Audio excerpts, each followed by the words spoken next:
Hello friends, मैं विपिन प्रसाद आपका अपना यूट्यूब चैनल एशियन मैथ्स में स्वागत करता हूं। फ्रेंड, आज का मेरा टॉपिक है ट्रायंगल्स के अंतर्गत आज मैं प्रॉब्लम बताऊंगा जो पाइथागोरस थ्योरम पर डिपेंड है। तो फ्रेंड्स, इस टॉपिक को स्टार्ट करने से पहले अगर आप इस चैनल पर नए हैं, चैनल को सब्सक्राइब कीजिए, साथ साथ बेल आइकन को अवश्य दबाइए ताकि नई नई वीडियो की जानकारी मैं समय पर दे सकूँ।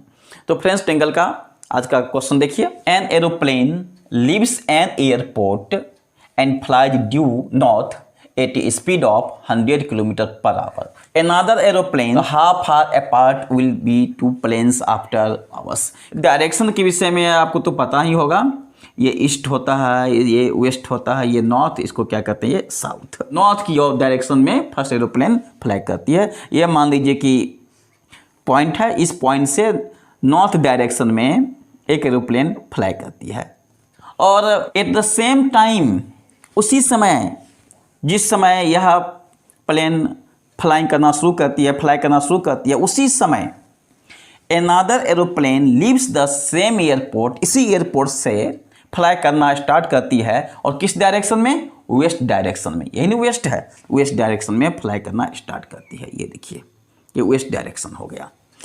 अब मान लेते हैं कि कुछ समय के बाद एरोप्लेन का पोजीशन, 1.5 घंटे के बाद एरोप्लेन का पोजीशन यहाँ पर है और 1.5 घंटे के बाद इस एरोप्लेन का पोजीशन यहाँ पर है। तो कह रहा है कि दोनों एरोप्लेन एक दूसरे से कितनी दूरी पर होगा वो आपको निकालना है। तो ये तो हो गया फर्स्ट एरोप्लेन का पोजीशन जो नॉर्थ की ओर फ्लाई करती है, और ये हो गया सेकेंड एरोप्लेन का डायरेक्शन जो वेस्ट की ओर फ्लाई करती है। यहाँ 2 केस बनता है, क्लियर। तो केस फर्स्ट एरोप्लेन के लिए, for first aeroplane first aeroplane के लिए देखिए, फर्स्ट एरोप्लेन का स्पीड दिया हुआ है, कितना दिया हुआ है स्पीड, 1000 किलोमीटर पर आवर दिया हुआ है, पर आवर, ठीक है। और टाइम कितना है, 1.5 घंटा, यानी 3/2 आवर्स ये टाइम दिया हुआ है। तो डिस्टेंस निकाल लेते हैं कि इस एयरपोर्ट से फ्लाई करने के बाद प्लेन का पोजीशन यहाँ पर है, तो इस एयरपोर्ट और ये प्लेन का पोजीशन जहाँ पर है, दोनों के बीच का डिस्टेंस कितना है वो पहले निकाल लेता हूँ, यानी डिस्टेंस निकाल लेता हूँ। और डिस्टेंस का फार्मूला आप जानते हैं क्या होता है, स्पीड मल्टीप्लाई टाइम, यही ना होता है। तो स्पीड दिया हुआ है 1000 और टाइम दिया हुआ है 3/2। ये कैंसिल हो जाएगा 500 से, तो कैंसिल कीजिए, 500 × 3 यानी 1500 किलोमीटर, यानी ये डिस्टेंस कवर करती है 1500 किलोमीटर। इसी प्रकार केस सेकेंड में आते हैं सेकेंड एरोप्लेन के लिए। Case second, for second aeroplane, second aeroplane का मतलब यहाँ पर है जो इस डायरेक्शन की ओर है ना, क्योंकि इसका डायरेक्शन ईस्ट की ओर है और इसका डायरेक्शन नॉर्थ की ओर है, ठीक। तो फॉर सेकेंड एरोप्लेन के लिए आप देखिए स्पीड कितना दिया हुआ है, स्पीड दिया हुआ है 1200 किलोमीटर पर आवर, और टाइम तो वही रहेगा सेम, 3/2 आवर्स, ठीक है, 3/2 आवर्स। अब मैं निकाल लेता हूँ डिस्टेंस, तो इसका भी आप डिस्टेंस का फार्मूला लगाइए। तो डिस्टेंस मैं फार्मूला यहाँ लिख ही चुका हूँ, स्पीड मल्टीप्लाई टाइम, तो इसका स्पीड है 1200 मल्टीप्लाई टाइमिंग इसका क्या है 3/2।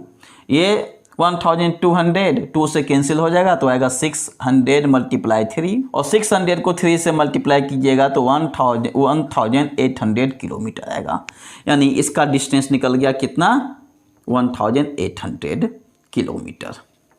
अब हमें क्या निकालना है, दोनों प्लेन के बीच का डिस्टेंस निकालना है, क्लियर। इसको मैं ओरिजिन मान लेता हूँ, इसको ए मान लेता हूँ, इसको बी मान लेता हूँ।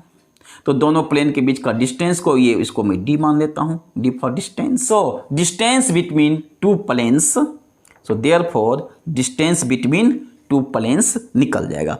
लगा दीजिए पाइथागोरस थ्योरम। तो पाइथागोरस थ्योरम से d² क्या होगा, OA² plus OB² implies d² OA², OA दिया हुआ है देखिए कितना 1500 का होल स्क्वायर, और ओ बी का वैल्यू दिया हुआ है 1800 का होल स्क्वायर। इसको सॉल्व कीजिएगा तो आएगा 225, उस पर 40 लगा दीजिए, ये इसका वैल्यू आएगा। और 18 का स्क्वायर कीजिएगा तो 324 आएगा, और इस पर 40 बैठा दीजिए, चूँकि डबल जीरो का स्क्वायर है तो यहाँ 40 आ जाएगा।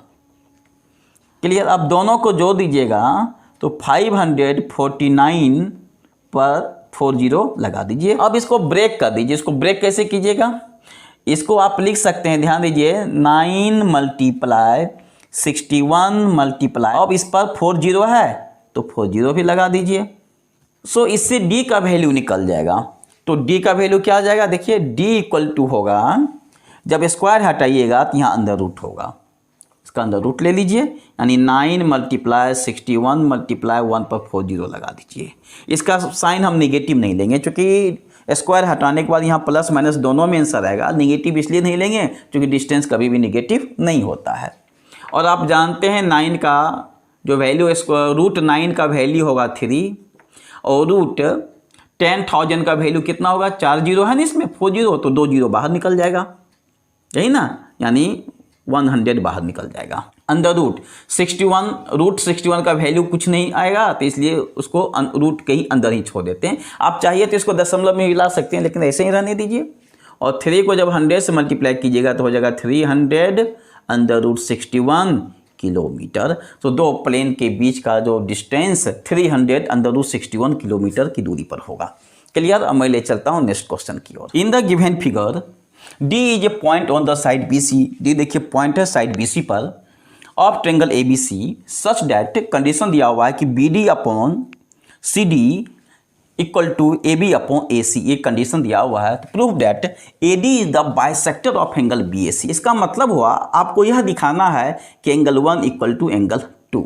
अगर मैं यह दिखा देता हूं एंगल 1 एंगल 2 के इक्वल हो जाएगा है, तो AD एंगल A का बाइसेक्टर होगा। सो फ्रेंड, इसके लिए मैं क्या करता हूं, कंस्ट्रक्शन करना पड़ेगा। क्या कंस्ट्रक्शन करना पड़ेगा, इस AB को आगे बढ़ाइए, ठीक है, और E पॉइंट तक मैं इसको आगे बढ़ाता हूं, एंड C को E से ज्वाइन करा देता हूं। इस प्रकार मैं कंस्ट्रक्शन करता हूं कि AE की लंबाई AC की लंबाई के इक्वल होना चाहिए। Clear. We have to prove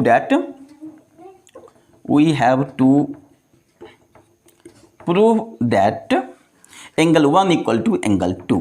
अगर ऐसा हो जाता है तो AD एंगल BAC का बाइसेक्टर हो जाएगा। इसके लिए कंस्ट्रक्शन मैं कर रहा हूं। कंस्ट्रक्शन क्या कर रहे हैं, produced AB at the point E such that AE equal to AC, also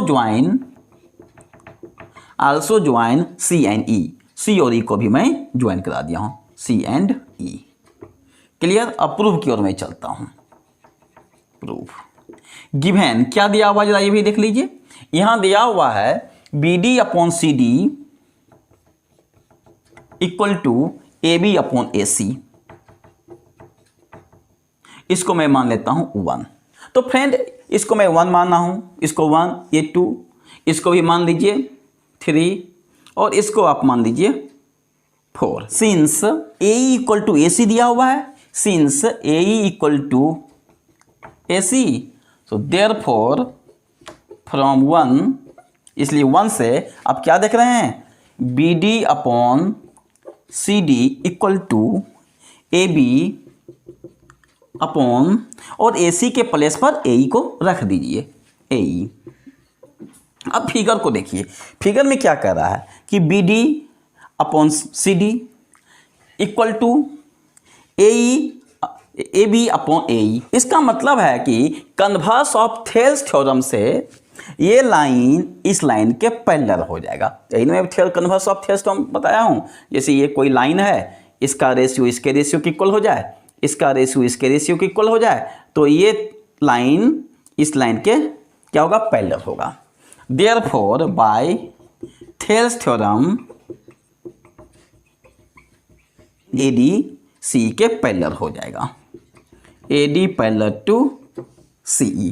और जब AD पैरेलल हो जाएगा CE का, सो एंगल 1 एंगल 3 के इक्वल हो जाएगा। So therefore angle 1 equal to angle 3 corresponding angles, corresponding angle, right. इसको आप मान लीजिए 2। आल्सो यह एंगल इस एंगल के इक्वल होगा, alternate angles. Also angle 2 equal to angle 4, alternate angle. हाँ लिख दीजिए अल्टरनेट एंगल।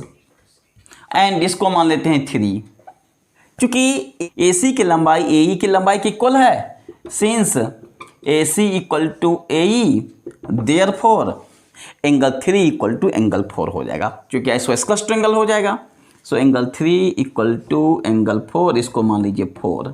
फ्रॉम 2 एंड 4 से देखिए, फ्रॉम 2 एंड 4, तो 2 एंड 4 से क्या देख रहे हैं, एंगल 3 का वैल्यू 1 दिया हुआ है, इसलिए इस एंगल 3 के प्लेस पर एंगल 1 को शिफ्ट कर दीजिए, तो हो जाएगा angle 1 equal to angle 4, right ना।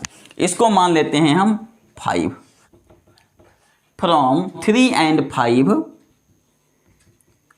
3 एंड 5 को देखिए, यहां पर इसको लिख सकते हैं एंगल 4 के प्लेस पर एंगल 2 रख सकते। सो एंगल 1 इक्वल टू क्या हो जाएगा, एंगल 2। यही हमें प्रूव करना था, एंगल 1 इक्वल टू एंगल 2। और जब एंगल 1 इक्वल टू एंगल 2 हो जाएगा, लास्ट में लिख दीजिएगा so therefore AD is the bisector of angle BAC। So friend, आज का यह वीडियो कैसा लगा? अगर अच्छा लगा होगा प्लीज लाइक शेयर सब्सक्राइब करना नहीं भूलिए। फिर मिलेंगे नए वीडियो के साथ। जय हिंद।